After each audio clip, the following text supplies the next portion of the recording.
আগামী ১৬ ডিসেম্বর থেকে national equipment identity register NEIR বাস্তবায়নের উদ্যোগ নিয়েছে বিটিআরসি, যার ফলে দেশের মোবাইল নেটওয়ার্কে নিবন্ধনবিহীন চুরি হওয়া এবং রাজস্ব ফাঁকি দিয়ে আনা ফোনের ব্যবহার সম্পূর্ণভাবে বন্ধ হয়ে যাবে। যা নিয়ে ক্ষুব্ধ খুচরা এবং পাইকারি বিক্রেতারা।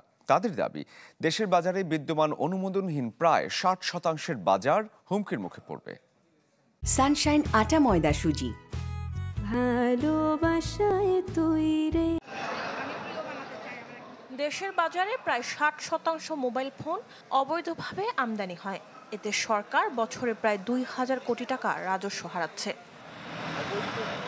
এই পরিস্থিতি ঠেকাতে বিটিআরসি আগামী ১৬ ডিসেম্বর থেকে national equipment identity register NEIR বাস্তবায়নের উদ্যোগ নিয়েছে।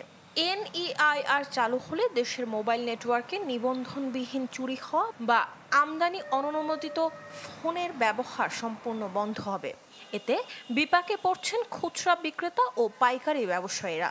কারণ দেশের প্রায় ২৫,০০০ প্রতিষ্ঠান ও ২০ লাখেরও বেশি মানুষের জীবিকা হুমকির মুখে পড়বে।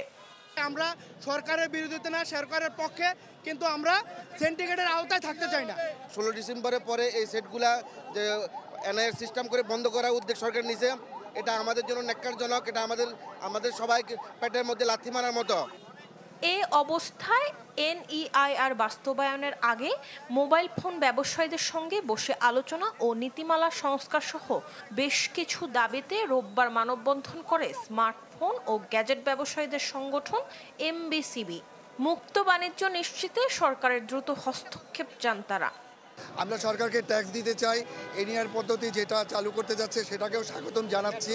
আমরা চাচ্ছি মুক্ত বাণিজ্য, যাতে সবাই মিলেমিশে এখানে অফিসিয়াল আনঅফিসিয়াল যারা গ্রে মার্কেটে ব্যবসা করে সবাই ট্যাক্স দেওয়ার জন্য প্রস্তুত। সরকার দাবি না মানলে কঠোর কর্মসূচির হুঁশিয়ারি দেন MBCB সভাপতি।